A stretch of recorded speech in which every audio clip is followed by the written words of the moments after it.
Okay. Hey, We're back. This is Bulletstorm. Remastered. Can you look up what they call this? It's Okay. like full clip edition or But you have something to like answer that. me a question. Yeah, I would love What to. does demastered mean?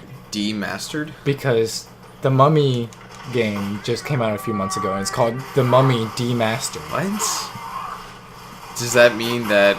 It's worse? Yeah, that's actually what it should mean if you follow the logic of our language. Yeah. Oh, damn it. Demastered. Like, does that mean that they made a game? It sounds like... And then purposely was like, it's too good. It's too crisp, too fun. It's a Mummy game, it can't be good. We have to make it just like a, typical just bad movie game. Of course. So then they Demastered. So they purposely made it worse. The only other thing I can think of is maybe it's like an alpha version of the game before it was polished and ready to go. It's called Bulletstorm Full Clip Edition. Full Clip Edition. Can you also look up what's involved in it? Because as far as I can tell, this has not that bad reviews on Steam. 9 out damn. of 10, IGN 7.8 out of 10, Metacritic 75. I thought it would got much more, because it's so fun. Regardless of the story or anything, it's so satisfying. So it's not the best game, but it's definitely not bad. Yeah, it's a pretty decent game by what the reviews say. All right, so real quick, this is these are the different kills that I can do and get points for. And what can you use the points for? Is it just like purchase ammo, weapon upgrades? I think eventually I'll be able to purchase more guns. Okay. And there's only a certain amount available to me, but all right. Neat. Yeah, so it's very cool. But yeah, I want you to look up what's actually involved in the full clip edition. So as far as I can tell, it's just remastered for PS4, and it includes that Duke Nukem DLC, or whatever you want to call it. Oh, this game is made by EA. Ah, interesting. Okay, remastered version.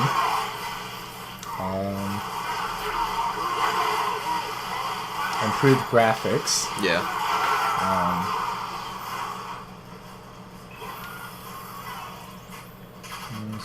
Blah, blah, blah, blah. The remastered version will increase texture resolution and include support for 4K resolutions on Windows and the PlayStation 4 Pro. Interesting. And will include additional content created by People Can Fly. I don't know what People Can Fly is. I know it's a company that's involved in this. Okay, so the additional content includes Overkill Campaign Mode. Wonder what that is. It starts the players with access to all the game's weapons and 6 new echo maps. And then it says those that pre-order the game get access to Duke Nukem's Bulletstorm Tour, allowing players to play as Duke Nukem, like you said. Yeah. With their re-recorded script and new voice lines. Cool. I'm trying to get as many kills as I possibly can. So it's essentially better graphics, and then the campaign mode where you unlock everything. Yeah. Just from the start, and the campaign mode where you can play as Duke Nukem. Okay, cool. Alright, let's see. So I'm all about getting all the different kinds of kills possible. I mean, that's what this game is for anyway. There it is, throat shot. Alright.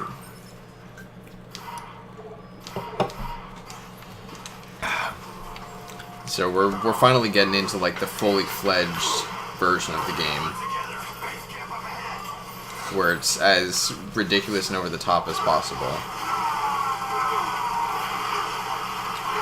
So I beat a game today. Yeah, what'd you beat? I beat I Am Setsuna. It's a Square Enix game. What's that? You don't know what Square Enix is? Square Enix? Is that a company? I can tell you just detest anime so much just by the fact that you don't know what Square Enix is. Okay. It's probably shouldn't. It's not even like anime, is the thing. Yeah. That's how much you hate it. You got me there. So Square Enix is probably the biggest JRPG company in the world. They make Final Fantasy, They make Kingdom Hearts. Mm-hmm. They make... If you think about a popular JRPG, Yeah. it's probably made by Square Enix. Okay. I'm pretty sure they made Chrono Trigger. Okay. Just pretty much any, like, Japanese RPG game. Yeah. Chances are it's going to be Square Enix. Okay. So I beat I Am Setsuna today, which is made by Square Enix. It's like a spiritual successor to Chrono Trigger. Okay. And you know what Chrono Trigger is, I right? believe so, yes. Chrono Trigger is believed by many people to be the best JRPG of all time. Can you actually define what a JRPG is? Because It's a RPG made in Japan. Oh, okay. I always thought it meant, like, junior RPG. I never understood the distinguish. Damien literally thought the same thing. That's really funny. Awesome. But no, JRPG is literally just an RPG that's made in Japan. So it's essentially just... They use the Japanese tropes instead of the American tropes. Yeah, okay. Because you know how, like, RPGs in America, they're usually, like, the open world action-adventure game. Right. Where, like, you know, think Skyrim. Yeah, even Horizon Zero Dawn a little bit. Horizon Zero Dawn. But, JRPGs are more... They try to incorporate the turn-based formula a lot more, even in the games that aren't turn-based. Okay. I'm not actually a fan of turn-based games that much. So, Chrono Trigger is a turn-based. It's a turn-based game. Right. They've changed up the formula, but it's still a turn-based game. But it's considered to be the best JRPG, and also one of the best RPGs of all time. Yeah. And there's a lot of reasons for that. I'm not going to go into it. But I Am Setsuna is that game's spiritual successor. Okay. It came out a few years ago. It came out to, like, reception where it's kind of like this game, where it's like, it's not the best game, but it's not bad. Right. Still decent on some level. And overall, I did really like the game. Yeah. I'm not going to go into, like, what was so good about it or its flaws. Yeah. I will. The reason I bring it up, though, is I'm going to go into one flaw. And it's one of those games that gives you options that are meaningless. Okay. So it's one of those games that makes you think that you have control. Yeah. When no matter what you pick, everything's going to be the same. Okay. So it's like, imagine you're talking to someone. Right. And it gives you like 3 sentences of dialogue. And it's like, hey, do you want me to do this? And it's like, yes, no, or like, you know, the ... Yeah. Say it's like, oh, do you want me to attack this monster? And it's like, yes, no, or ... It gives you the illusion of being able to, like, oh, like, if I don't want to fight this monster, then I don't have to. That's pretty cool. Yeah. But you always have to fight that monster. Okay. Like, no matter what the dialogue options give you. And that's... So they want you to believe that you have some agency over it. I think that's the term that people use over the story. And so that's just an example. It's not even like a real in-game example. Yeah. It's just like, you know, an example that I just came up from the top of my head. And I beat it today. And to understand like what I'm going into, I kind of have to explain the story a little. Okay. So you're a mercenary, and you get a job where it's like, oh, you have to kill this chick Setsuna. Yeah. So at the beginning of the game, you find Setsuna. She's like by herself at this one monument, and you go up to kill her. And then you find out that she's actually supposed to be a sacrifice. And the sacrifice is, like, the sacrifice in this world is essentially they're sacrifices to save the world. Because if they don't sacrifice themselves, then monsters will get, like, more rowdy. There's going to be more stronger monsters. There's going to be more. I'm picturing the end of the Cabin in the Woods. Sure, yeah. Yeah. So that's what sacrifices are for in this game. So at the beginning of the game, straight off the bat, it gives you the option of like, oh, do you want to kill her or not? Yeah. If you say kill her, then the main character, like, he goes to swing his sword and then he second guesses himself and you don't kill her. So straight off the bat, it gives you a decision that you think that is an actual decision, of course not. And like, there are a whole bunch of those in the game. I mean, throughout the game. Mm-hmm. And then at the end of the game, the whole story is essentially you're following Setsuna on her journey to like the sacred lands where she's supposed to sacrifice herself. Right. And essentially, like, you're trying to protect her until she gets to the sacred lands, to where she dies. Because like in your character's mind, it's like you're gonna die anyways. I mean, she's gonna die anyways. Might as well sacrifice her for a better. Yeah. Sacrifice her like where she's supposed to die, as opposed to right here where she's no good to anybody. So you help her get to the end, and then things happen. I'm not gonna go into like the end game of whatever. Yeah. But at the end, it gives you the option to kill her by swinging her sword, or not kill her by not swinging your sword. Again, she has to die. So even if you click don't kill her, you're still kill her. Yeah. So it's like, what? Why give you that reason? Yeah. What's the point? And it's like probably to trick people into thinking that they do have agency. For people that don't realize, like, hey, there really is no. Yeah, there we go, headshot. And it's just really disappointing because it's like overall, I really enjoyed the game. Yeah. It's not the best game. It's not the best. It was fun. Yeah, it's not the best JRPG I've ever played by any sense of the word. Because it's a fun, small, game that it's made by Square Enix, so it's not bad or whatever. But it's like they could have just, at least for the end, Yeah, the very final thing. I mean, think about it. You're doubling the replayability. That people are going to want to play that entire game just to see what the other option is. Yeah. Far Cry 3 did that. Mm-hmm. Where, like, the only... I want to say the only time that you had a choice over what happens was the very final thing that happened. Where it's like you could stay with What's-Her-Face or, like, go with your friends. Yeah, either kill your girlfriend and stay with Island Lady, or kill Island Lady and run away with your friends. Yeah. Literally, it's like a 2-minute cutscene that you get to see the difference in, and I played it 2 times, like, in a row, just so I can experience both. That's how important that is. But it's just like, I don't know, like, of my friends that actually know what I Am Setsuna is. Yeah. Like, I expressed interest in, like, getting the game. And, eventually, obviously, I did get the game. Right.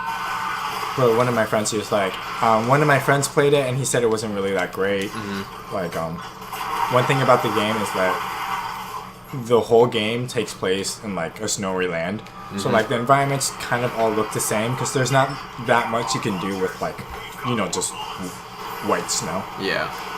But, it's fine. That's, like, the feeling that, like we were talking about before, is, like, the feel that Square Enix decided to go with. Right. And I'm not going to criticize that. No. It's, in my mind, it wasn't that big a deal. And there's like, there's these other things, but it's like all those things like didn't really deter me.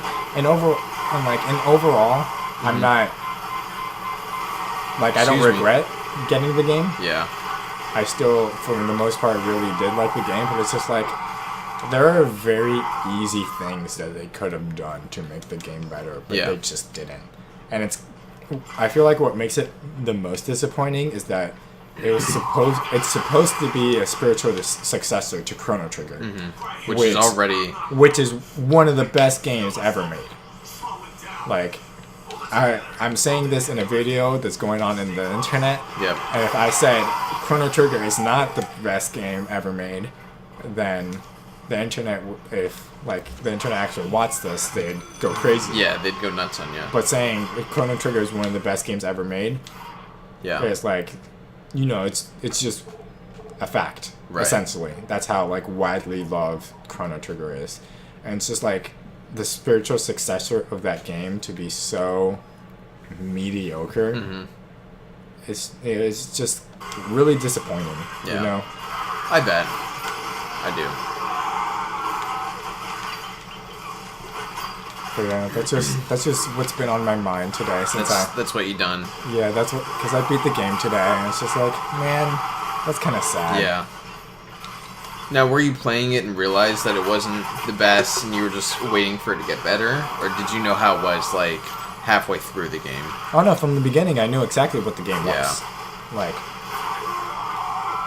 Like I said, like I knew it wasn't the best game. Yeah. But I still had interest in the game, and overall, like I said, I did like the game.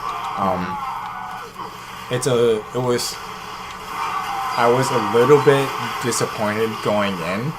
Yeah. But I quickly got over it because I was just like, okay, so this is what the game is. Exactly. You know what it is.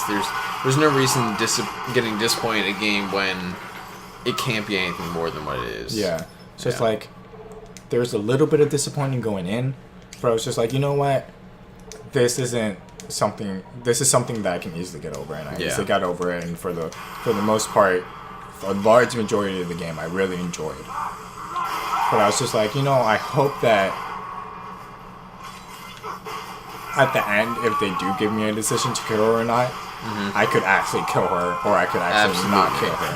Give you a sense of that. And like I was saying, at the very least, they could do just like the final thing. Gives you a sense of you want to play it again just to see a cutscene of the difference. And it's like, one other thing that's just sort of like, that they kind of did unnecessarily. Yeah. So, Setsuna, her mom, was also a sacrifice. Really? And there's a character in the game who was in the previous sacrifices party, but he failed in protecting her, essentially. Okay. And towards the very end of the game, Setsuna realizes that sacrifice that he failed in was his aunt. But he actually knew Setsuna's mom. Top 10 anime portrayals, am I right? Yeah, he actually knew Setsuna's mom. But Setsuna never really knew her mom because she died before she could grow up.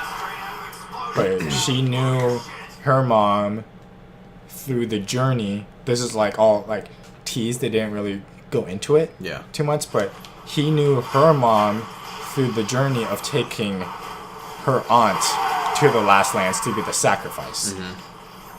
And then obviously he failed.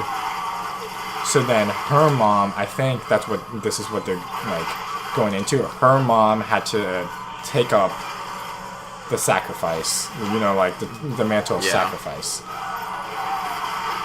But it's like, why I'm going over it is like, and why I kept on saying like it's teased, it's because they brought it up at the very end of the game and didn't like expand on it, and it's like kind of. It would have just been really cool to expand on it, because he's like, oh, I'll tell you later, Setsuna, and then she dies. And he never tells her. Of course. And then there's like, at the end of the games where it's like, it has the whole thing where it's like, oh yeah, they're all happy, like, yay, like this is what they're going to do with their lives. That part was kind of like, it had no dialogue, so it just sort of showed them doing stuff, being happy. Like some games do or whatever. But it showed the guy who knew Setsuna's mom and aunt going over to Setsuna's dad. Like, oh come on, I'm stuck. Fuck me. Fuck. I need to kick his head off. Really? Yeah, that's one of the special kills. Whatever, dude. It showed him going over to Setsuna's dad. Largely implying that he was going to tell Setsuna's dad about Setsuna's journey and also his wife's journey. And that would have been the time to expand on, that whole, like, backstory dynamic. Yeah. But since they chose it to be, like, a silent scene, it's like, hey, let's throw this, like, this really cool dynamic in and say we're going to expand on it and then not expand on it. And then we're going to throw a scene where it would have been perfect to expand on it here, but then make it silent, so we're still not expanding on it. And I'm just like, come on, man, why tease me like that? Freddie, we should make a video game. I feel like we would know what should go into it to make it good. You see, making video games is a lot of work, Zach. Sure. It's hard. But think about it. If we had people to pay to do it for us, Like we the just Game Grumps? have the ideas. Is that a thing? Is that how they did it? I thought they physically worked on it themselves. They did some of it, but they hired a team to help them make the game. Okay. Yeah, basically like that. We could do it. But legit though, like probably in a couple of years or so when we've got our lives on board, we could do it. I'm gonna stop there because this mission takes a little while, especially if I die like a single time. It'll just make it another like 4 minutes long. So I'm gonna stop there. Gonna play some more because who doesn't like some raw carnage and unnecessary yelling and cussing and blood? This game's fun. So we're gonna do more. But feel free to let us know in the comments if you are not enjoying it, or if you are. If you leave a like as well as a comment saying, I am enjoying this game, we will do more. Mm-hmm. That's a fact. We'll do more anyway, but I would really, really like it if you hit us with a like button. Smash that like button. Yeah, that'd be nice. And I don't know. I feel like this episode is kind of weird because you were playing this game and I was talking about a completely other game for the entire time. Game. And if you're interested in I Am Setsuna, we're not gonna play it here because I don't want to play it again. It was a really good one-time play. Yeah. Definitely not a game that you go back and play again. They could have made it that way, but I also don't like anime, so I probably wouldn't have it. Probably wouldn't. It's not have anime it. though. It's not? No. Sure. Yeah, it's made by Square Enix, but it's not anime. Interesting. Well, I'm gonna look at some gameplay for it and see how weeaboo it is. Okay. Well, yeah. With that, Bye. thanks. Bye.